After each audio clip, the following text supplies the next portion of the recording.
Shalom, perkenalkan nama saya Ignatius Yulianto. Di sini saya akan menganalisis sebuah kasus yang dimana kasus tersebut ialah perdagangan manusia terhadap perempuan yang bernama Mira. Kasus Mira merupakan contoh nyata perdagangan manusia atau yang biasa disebut human trafficking yang melibatkan eksploitasi seksual terhadap perempuan. Ya, di sini saya akan menganalisis kasus Mira tersebut berdasarkan prinsip, norma, dan peraturan perundang-undangan nasional maupun internasional.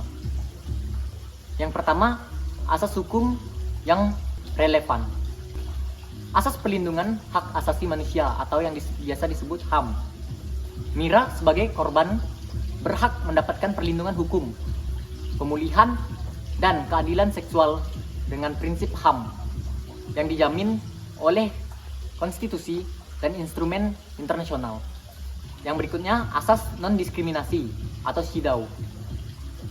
Negara wajib melindungi perempuan dari segala bentuk eksploitasi dan diskriminasi, termasuk perdagangan manusia.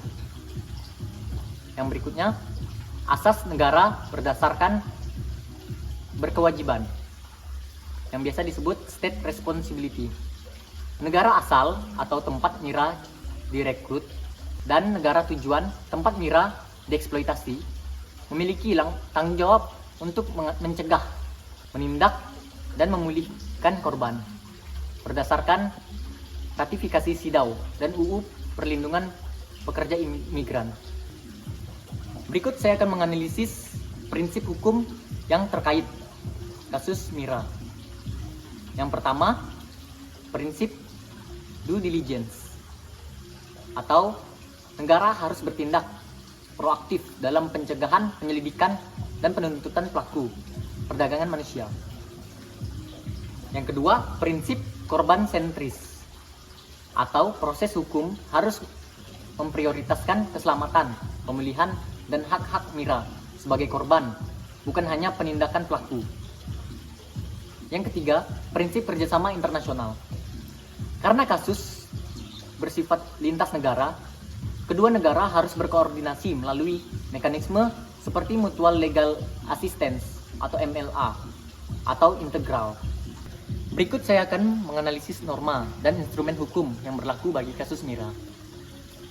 Yang pertama ada pada hukum internasional, yang mana isinya yang pertama Konvensi CEDAW pada pasal 6 yang mengatur kewajiban negara untuk menghapus eksploitasi perempuan termasuk perdagangan manusia dan prostitusi paksa.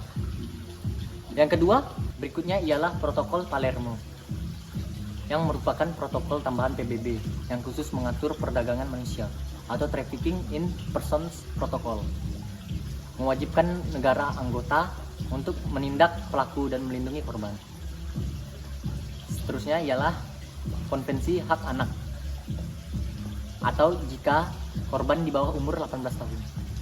Jika ada anak yang terlibat, perlindungan harus mengacu pada prinsip best interest of the child. Berikut yang kedua ialah hukum nasional. Contohnya Indonesia dan negara tujuan. Yang pertama,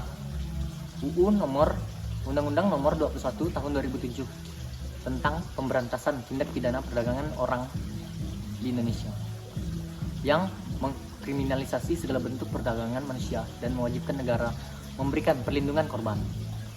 Yang kedua ialah UU Perlindungan Pekerja Migran yang terdapat pada Undang-Undang Nomor 18 Tahun 2017 di Indonesia yang mengatur perlindungan TKI dari praktik penipuan dan eksploitasi oleh agen ilegal. Yang terakhir, hukum pidana atau KUHP atau KUHP negara tujuan.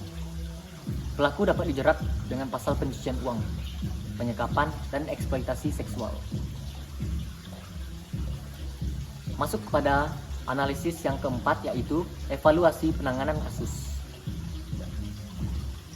Evaluasi penanganan kasus yang pertama, kita akan melihat bagaimana kelemahan.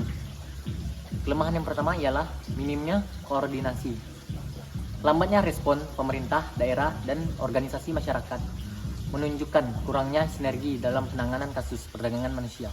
Kelemahan yang kedua ialah implementasi hukum yang lemah. Meski ada ratifikasi SIDAW dan undang-undang terkait, penegakan hukum sering terhambat oleh birokrasi atau korupsi.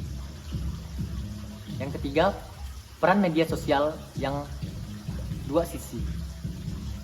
Kampanye di media sosial membantu menarik perhatian, tetapi bisa membahayakan korban jika informasi sensitif tersebar. Kita akan memasuki evaluasi penanganan kasus. Yang kedua ialah solusi. Solusi yang pertama ialah perbaikan sistem pelaporan dan koordinasi.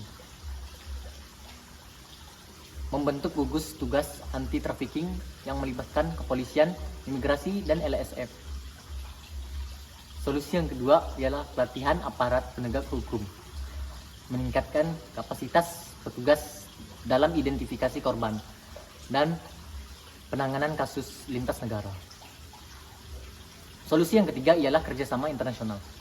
Negara asal dan tujuan harus berbagi informasi dan memfasilitasi repatriasi korban. Kita memasuki rekomendasi ataupun saran.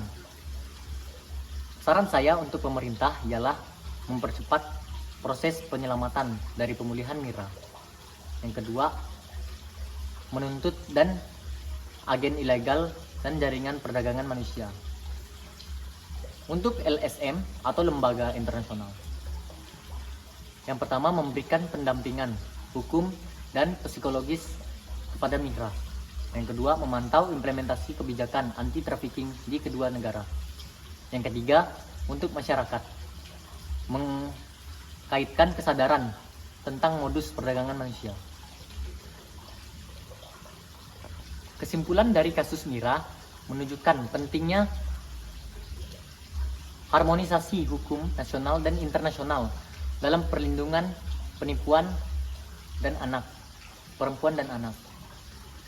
Meski instrumen hukum sudah ada, efektivitasnya tergantung pada komitmen polisi, politik koordinasi antar lembaga, dan partisipasi masyarakat. Saya rasa dari analisis saya tadi, saya rasa sudah cukup. Sekian analisis dari kasus yang sudah saya bahas, yang dimana kasus Mira tersebut. Saya harap analisis yang sudah saya berikan dapat membantu terhadap korban-korban lainnya. Sekian dan terima kasih.